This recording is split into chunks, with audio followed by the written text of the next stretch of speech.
At my cousin's wedding, I found my name scribbled on a sticky note taped to a folding chair by the bathroom. Her new mother-in-law smirked. Well, not everyone's important enough for the main table. I looked around. Their dog had a custom place card. So I walked to the gift table, took back the box, and said loudly, "Didn't realize a $75,000 check only bought me a seat next to the toilets." The room went dead silent until the groom whispered, "Wait, you're taking it back." I, 34 am. Thought I'd seen family pettiness before, but nothing prepared me for what happened at my cousin's wedding last weekend. What started as a simple seating arrangement humiliation turned into the most expensive lesson my family ever learned about respect. My cousin and I grew up together. Our mothers are sisters, and we spent every holiday, birthday, and family gathering side by side for over 3 decades. When she got engaged 6 months ago, I was genuinely happy for her. She'd found someone who seemed to adore her, and after a string of failed relationships, she deserved happiness. The wedding was set to be a lavish affair. Her fiancé came from money, and his family spared no expense. The venue was a historic mansion with manicured gardens, crystal chandeliers, and enough flowers to stock a florist shop. I'd been looking forward to celebrating with her, especially since I'd recently come into some money myself after selling my tech startup. When the invitation arrived, it was elegant and formal. I RSVP'd immediately and started thinking about an appropriate wedding gift. Given our close relationship and my recent financial success, I decided to be generous. Very generous. I wrote a check for $75,000, figuring it would help them start their new life together in style. Maybe buy a house, pay off student loans, or take that dream honeymoon to Europe she'd always talked about. The day of the wedding arrived with perfect weather. I dressed in my best suit, grabbed the gift box containing the check, and drove to the venue feeling excited to celebrate. The ceremony was beautiful, held in the garden with white roses everywhere and a string quartet playing softly. My cousin looked radiant, and her new husband couldn't stop smiling. I felt genuinely happy for them both. After the ceremony, guests began filtering into the reception hall for cocktails while the wedding party took photos. I mingled with relatives I hadn't seen in months, catching up on family news and complimenting everyone on how lovely everything looked. The venue really was stunning, with round tables draped in ivory linens and centerpieces that probably cost more than most people's monthly rent. As cocktail hour wound down, people started looking for their seats. I began scanning the tables for my name, expecting to find myself at one of the family tables near the front. My aunt and uncle were at table 2, right next to the head table. My other cousins were scattered among the first few tables. I walked around the room twice, checking every place card carefully. Nothing. I asked the server if there might be additional tables I'd missed, and she pointed toward the back corner of the room, near the restrooms. There, tucked behind a pillar and partially hidden by the DJ's equipment, was a small folding table with mismatched chairs. And there, taped to one of the chairs with a crumpled sticky note, was my name scrawled in what looked like a child's handwriting. I stared at it for a moment, thinking there had to be some mistake. This couldn't be right. I was immediate family, not some distant acquaintance or +1. I'd been to every major event in my cousin's life. I'd helped her move apartments, been her emergency contact during college, and even loaned her money when she was between jobs. As I stood there trying to process what I was seeing, the groom's mother approached. She was an elegant woman in her 60s, dripping in diamonds and wearing a smile that didn't reach her eyes. She looked at me standing by the folding chair and let out a small laugh. She told me with obvious amusement that not everyone could be important enough for the main tables. She explained that seating was limited and they'd had to make difficult decisions about placement. Her tone suggested she found my confusion entertaining rather than concerning. I looked around the room again, taking in the carefully arranged tables and elegant place cards. That's when I noticed something that made my blood run cold. At table 4, there was a small cushioned chair with a custom place card that read Princess in gold calligraphy. Princess was their golden retriever. The dog had a better seat than I did. The dog had a custom place card while mine was scrawled on a sticky note. The dog was closer to the head table than the person who'd just given them enough money to buy a luxury car. Something inside me snapped, not in a violent way, but in a crystal clear moment of absolute certainty about what I needed to do. I'd been disrespected in the most public way possible, and it was time to respond accordingly. I walked calmly to the gift table, which was positioned prominently near the entrance where everyone could see the impressive display of wrapped boxes and envelopes. My gift box was easy to spot since it was one of the larger ones, wrapped in elegant silver paper with a white ribbon. I picked it up and tucked it under my arm. Then I turned to face the room, which had grown quiet as people noticed what I was doing. The conversations died down as guests realized something unusual was happening. I announced loudly that I hadn't realized a $75,000 check only bought me a seat next to the toilets. My voice carried across the entire reception hall, and I made sure everyone could hear exactly what I was saying. The room went dead silent. You could have heard a pin drop. Every single person in that hall was staring at me, and I could see the shock on their faces as they processed what I'd just said. $75,000. That number hung in the air like a bomb that had just exploded. The groom's face went white as he whispered urgently, asking if I was really taking it back. His voice cracked with panic, and I could see him doing quick mental math, probably calculating how much that money would have meant to their future plans. My cousin rushed over, her face flushed with embarrassment and anger. She demanded to know what I was doing, insisting that I was ruining her wedding day. She tried to grab the gift box from me, but I held it firmly. I told her calmly that I was simply correcting a mistake. If I wasn't family enough to sit with family, then I wasn't family enough to give a family-sized gift. I explained that I'd clearly misunderstood my place in her life, and I was adjusting my gift accordingly. The groom's mother stepped forward, her earlier smugness replaced by obvious concern. She tried to backtrack, claiming there had been a misunderstanding about the seating arrangements. She insisted that my seat was perfectly fine and that I was being overly sensitive. I looked at her directly and asked if she'd put her own son next to the bathroom at his wedding. I asked if she'd give her own child a sticky note instead of a proper place card. The questions hung in the air unanswered because we all knew what the answers were. Other family members started gathering around, sensing drama and wanting to understand what was happening. My aunt approached and asked what was wrong, and I explained the seating situation to her. Her face darkened as she realized what had happened. She turned to my cousin and asked how she could treat family this way. She pointed out that I'd been like a brother to my cousin growing up, and that this level of disrespect was unacceptable. Other relatives began murmuring their agreement, and I could see the tide of opinion shifting. The groom pulled his new wife aside for a heated, whispered conversation. I could see him gesturing frantically, probably explaining how much money they were about to lose. My cousin's face went through a range of emotions: anger, embarrassment, panic, and finally something that might have been regret. She came back and tried to apologize, saying the seating had been handled by the wedding planner and that she hadn't personally overseen every detail. She claimed she had no idea I'd been placed so far from the family tables. I asked her directly if she'd approved the seating chart. When she hesitated, I knew the answer. She had seen it. She had approved putting me next to the bathroom while giving the dog a place of honor. The wedding planner, a frazzled-looking woman in her 40s, appeared and tried to take responsibility.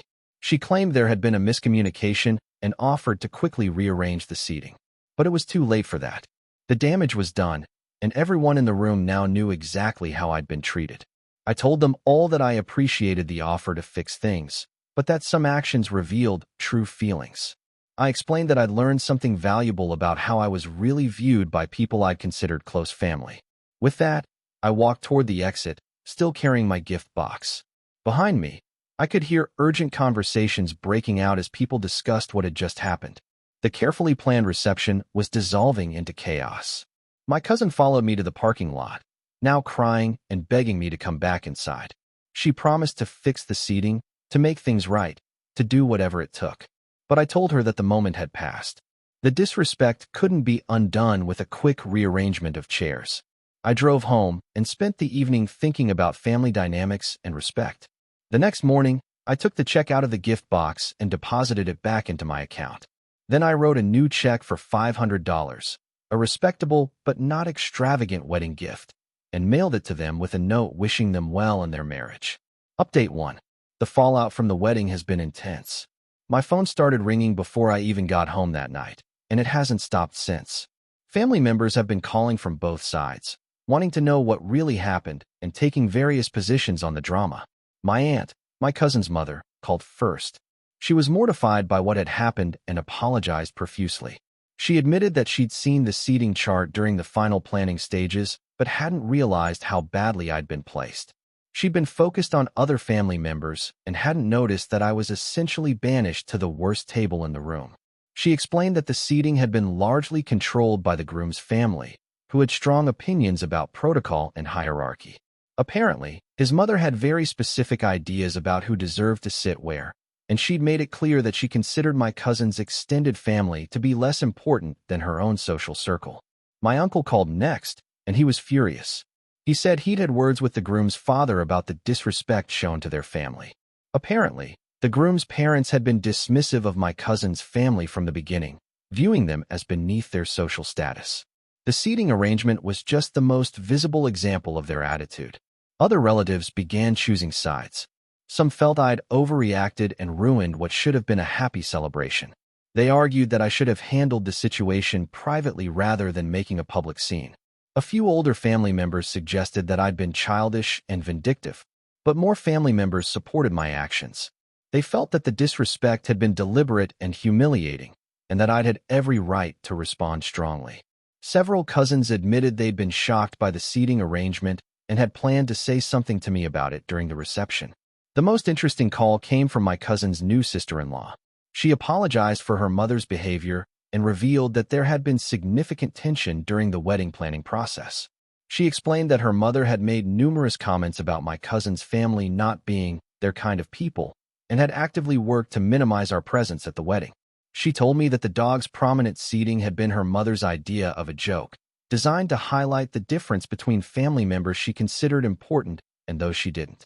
The sticky note placement had been deliberate, meant to signal that I was an afterthought not worthy of proper consideration. This revelation made me feel vindicated in my response. It hadn't been an oversight or miscommunication. It had been a calculated insult designed to put me in my place. Update 2. 3 days after the wedding, my cousin finally called me directly. The conversation was awkward and emotional, with long pauses and careful word choices. She started by apologizing again, but this time she was more honest about what had really happened. She admitted that she'd been caught between two families with very different expectations and social standards. Her new in-laws had made it clear from the beginning that they viewed her family as inferior, and she'd felt pressured to go along with their preferences to avoid conflict.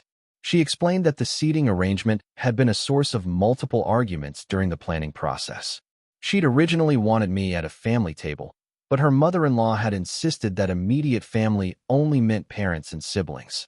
When my cousin had pushed back, her mother-in-law had threatened to reduce their financial contribution to the wedding.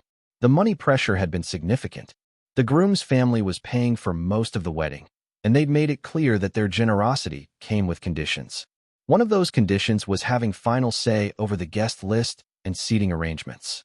My cousin told me she'd felt trapped between disappointing her new in-laws and disrespecting her own family. She'd chosen to prioritize her new marriage, thinking that I would understand and not make a big deal about the seating. She'd had no idea about the size of my gift.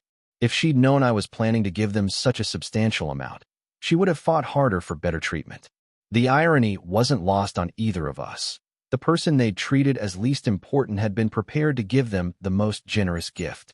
She begged me to reconsider, explaining how much the money would have meant to their future plans. They'd been hoping to buy a house, and my gift would have made that possible much sooner than they'd expected.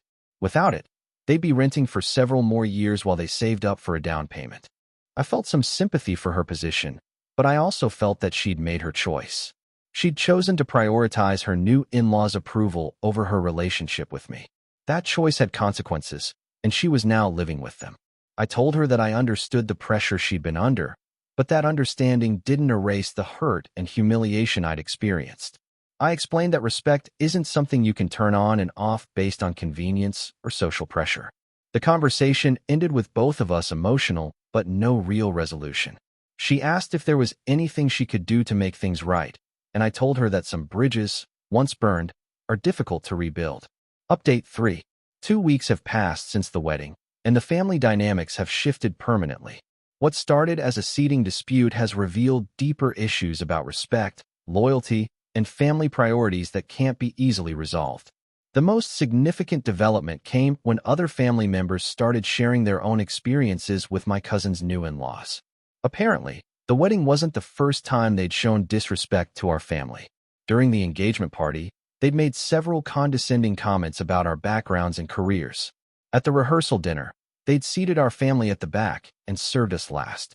My aunt revealed that the groom's mother had actually suggested that some of our family members shouldn't be invited to the wedding at all, claiming that too many guests from that side would lower the tone of the event. My cousin had fought against that suggestion, but she'd compromised on other things, including the seating arrangements. This pattern of disrespect made it clear that the wedding incident wasn't an isolated mistake. It was part of a deliberate campaign to establish hierarchy and put our family in what they considered our proper place. The financial impact of my withdrawn gift has been significant for the newlyweds. They'd apparently made several major purchases assuming they'd have access to that money. They'd put a deposit on a house, booked an expensive honeymoon, and made other financial commitments based on expected wedding gifts. My cousin called again last week, this time with her new husband on the line.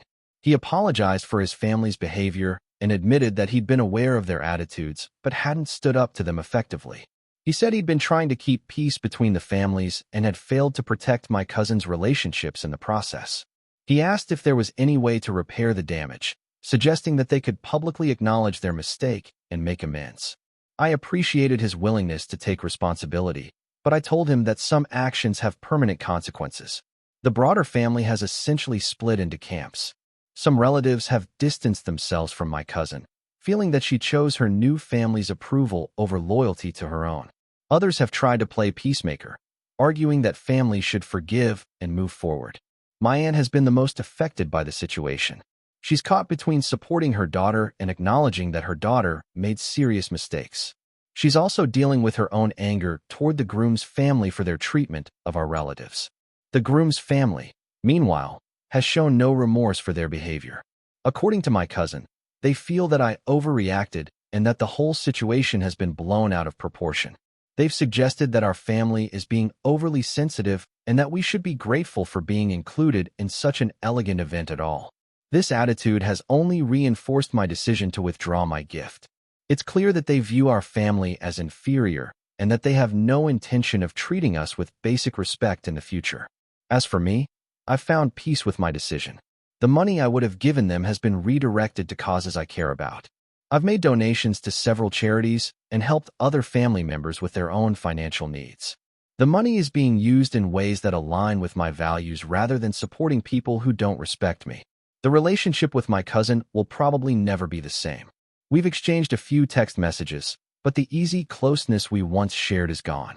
She made a choice to prioritize her new family's approval over our relationship, and that choice has permanent consequences. I've learned valuable lessons about family dynamics, respect, and the importance of standing up for yourself. Sometimes the most expensive gifts aren't monetary. They're the lessons we learn about who truly values us and who doesn't. The wedding that was supposed to be a celebration of love and family unity instead became a revelation of true priorities and values. In the end, that revelation was worth far more than $75,000.